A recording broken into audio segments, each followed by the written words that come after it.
இந்த பொண்ணுக்கு நடந்த விஷயம் இந்த உலகத்துல வேற யாருக்குமே நடந்திருக்காது. அதுக்கு முன்னாடி உங்க நேம்லயும் யோசிச்சு போடணும். உங்க நேம் கமெண்ட் பாக்ஸ்ல கமெண்ட் பண்ணுங்க. நம்ம சேனலையும் சப்ஸ்கிரைப் பண்ணிடுங்க. ஸ்ரீநதி அப்படிங்கிற பொண்ணு அவங்க வீட்டுல பிறந்த ஒரே ஒரு பெண் குழந்தை. அதனால அவளை ரொம்ப பாசமா பார்த்துப்பாங்க. என்ன கேட்டாலும் வாங்கி தந்துடுவாங்க. அப்படிதான் ஒரு நாள் ஸ்ரீநதிக்கு 10 வயசு ஆகும்போது பர்த்டே செலிப்ரேட் பண்றாங்க.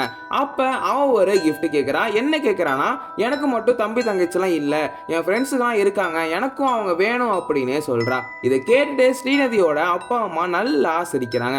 சிரிச்சுட்டே சரி உனக்கும் தம்பி தங்கச்சிலாம் கிடைக்கும், இப்ப கேக்க கட் பண்ணு அப்படின்னு சொல்லிட்டு கேக் வெட்டுறாங்க. அன்னைக்கு பர்த்டே நல்லபடியா முடியுது. அடுத்த நாள் காலையில யாரோ கதவை தட்டுறாங்க. யாருன்னு போய் இவங்க பாக்குறாங்க. அப்படி பார்த்தவங்களுக்கு ஒரு பேரதிர்ச்சி காத்திருந்தது. என்னன்னா அங்க ஒரு பொண்ணு யாரு கூடயோ வந்திருக்கா. அந்த பொண்ணு பார்க்க ஸ்ரீநதி மாதிரியே இருக்கிறா. அண்ட் அப்பதான் அவங்களுக்கு புரியுது, ஸ்ரீநதி பிறக்கும் போது ட்வின்ஸா தான் பிறந்திருக்கா. அப்ப ஒரு பொண்ணு மட்டும் மிஸ் ஆகிட்டு, அண்ட் அந்த பொண்ணு தான் இந்த பொண்ணு.